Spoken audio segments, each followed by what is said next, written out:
fils de l'éminent sociologue professeur Barthélemy Komoé Krou, Bishop Komoé Jean-François est ingénieur des sciences et techniques. Il répond pleinement à l'appel du Seigneur Jésus-Christ en 1995. Ses premières années de ministère se distinguant par la puissance de ses prédications. Il y a une personne, en qui ton futur veut se régir. Dieu établit quelqu'un comme une source. Mais la bénédiction que tu as, dont tu es source, ne vient pas de toi.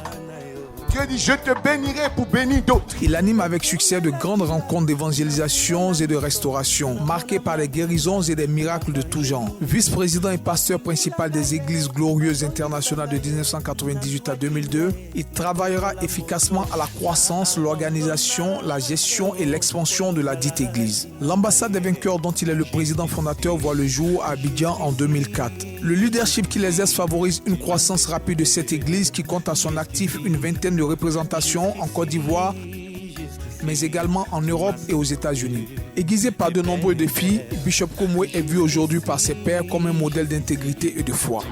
Avant tout, Bishop Jean-François Komoé, c'est un frère, c'est un homme de bien, c'est un homme sincère, quelqu'un d'ouvert, quelqu'un de sincère, quelqu'un de franc. Bishop Jean-François Komoé, c'est quelqu'un de focus, c'est quelqu'un qui croit à ce qu'il fait, c'est quelqu'un qui a beaucoup de potentiel. Et à chaque fois qu'il apporte la parole de Dieu, c'est avec précision. Et donc c'est quelque chose qui me marque toujours dans sa façon de faire. Ce témoignage sera confirmé par sa consécration d'une part comme apôtre en 2009 par le bishop Paulnian et l'éminent docteur Yaïdion Robert. Komoé est un jeune ministre de l'Évangile qui est humble. Ce qui me marque, c'est son humilité. Il n'aime pas beaucoup de fanfares.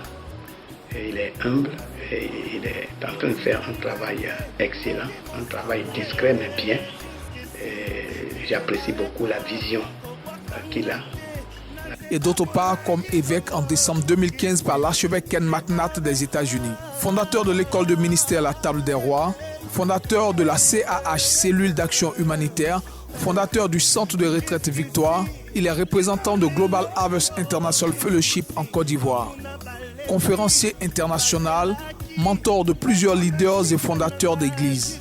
Par ses conseils, par ses enseignements, par ses messages, j'ai beaucoup reçu de lui, j'ai beaucoup appris de lui. Et aujourd'hui, par la grâce de Dieu, mon ministère a pu décoller par son canal.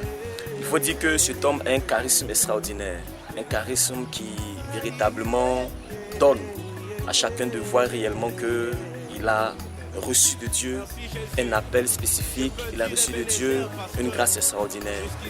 Et je me souviens que cet homme a eu à parler sur ma vie, il a eu à parler sur mon ministère et j'ai vu des choses décoller. Vice-président de la CEP Messie, membre de la conférence des apôtres africains, l'évêque Komoé Jean-François compte à son actif plusieurs distinctions d'ordre national et international. Il est marié à la ravissante révérende Morissette Komoé depuis décembre 2002 et le repère de la charmante Morane Komoé. Il est bon de faire du bien, mais il est mieux de faire du bien. De faire du bien. Je suis toujours là pour te protéger. Personne ne te protégera mieux que moi. Voilà pourquoi, Seigneur, aujourd'hui je dis Ebenezer, jusqu'ici, depuis ma naissance, jusqu'ici, tu ne m'as pas laissé. Toi qui es en train de fêter ton anniversaire.